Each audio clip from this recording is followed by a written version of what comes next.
Hello and welcome to my channel. My name is David Novak. So I thought I'd talk a little bit about the book that was my entry point into the study of history. The other day I posted something about my relationship with Dante. Another writer that has had an equal impress upon my life, and possibly even greater, was M.I. Finley, or Sir Moses Finley. And the book that I first discovered by him was Evidence and Models, or Ancient History, Evidence and Models. And I first came upon it at Unabridged Books on Broadway in Chicago years ago. And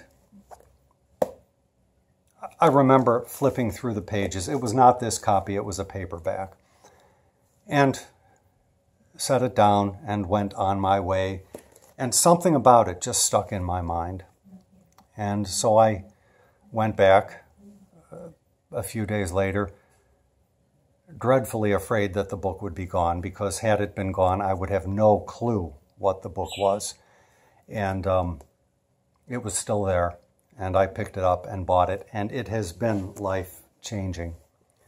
I also wrote about Sir Moses in my long poem, The Requiem, and this also is up at my website under the title The Grove of Scholars, just a title given to it for the sake of posting it at the website.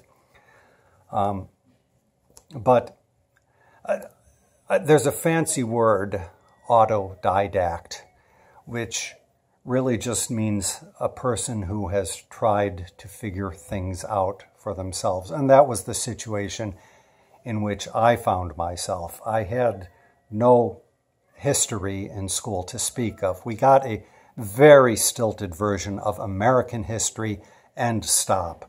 Nothing about anything else except for one teacher in high school. I took a summer class in history, and my teacher showed movies the whole summer, except he also had a small lesson about the conquistadores, and I had to write a paper about Pizarro. So that stuck with me, though I didn't understand any of the context or the colonial exploitation that all those encounters would lead to. I think we each had to give a presentation upon the explorer that we had been assigned. But besides that, I knew nothing of history, and I didn't understand even the basics of how do we get to history? How do we know what we know? There are a lot of sort of common truths, such as history is written by the winners, that when you delve more deeply into them, they're very true, but they are also not true. And it's a lot more complicated than we are initially led to think. But you read a book like this, which if you decide to read this book, you may find, as I did, that most of it is, I mean, if you come from the background of zero knowledge that I did, you might find that most of it's sort of above your head. And I've had to read this innumerable times. And fortunately, it led me to his other books.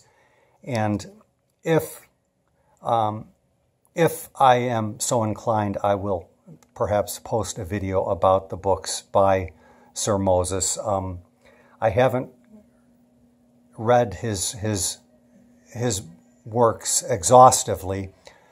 His book on Sicily is something that I do hope to I do hope to read in the not too distant future. I've talked about that elsewhere, but it would be nice to discuss his whole body of work.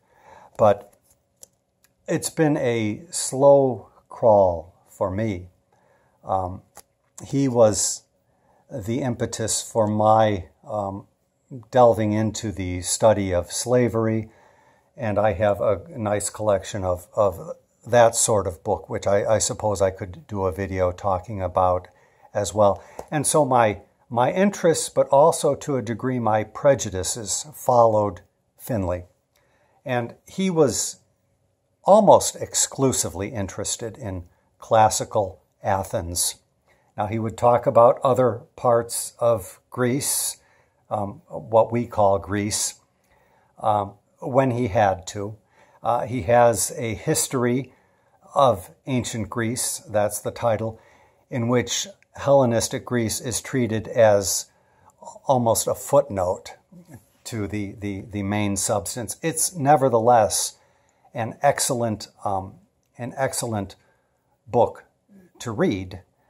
He breaks off into separate little not chapters, but parts of chapters about different aspects of the intellectual fluorescence of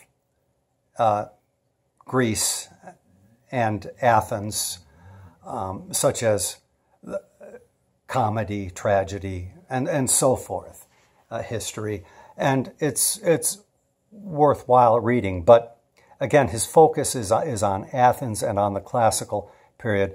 It's only been with time that I've come to realize that Rome is of interest, and not only of interest, but in many ways of more interest to us in the U.S. than the Greeks might be. I mean, the Greeks are their own sort of species, if you will, the ancient Greeks, Plato and Aristotle and whatnot. And I haven't read as much of those classic greats as I should, but I am finding that as you branch out, Rome has more to say, and even a most recent discovery for me that Rome past the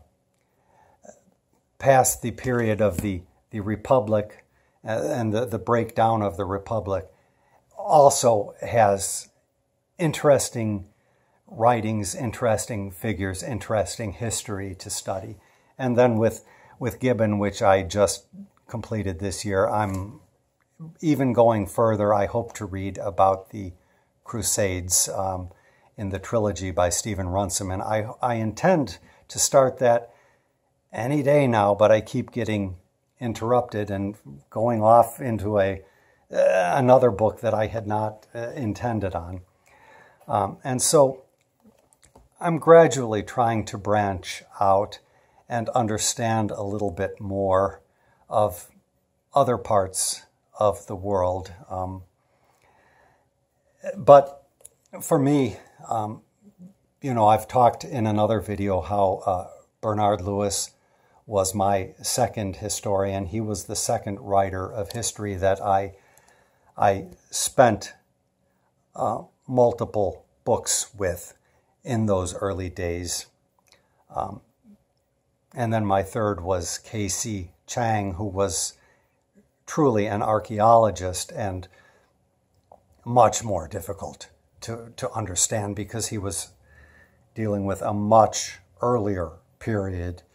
History becomes so much easier in a sense when you have literary works to touch bases with.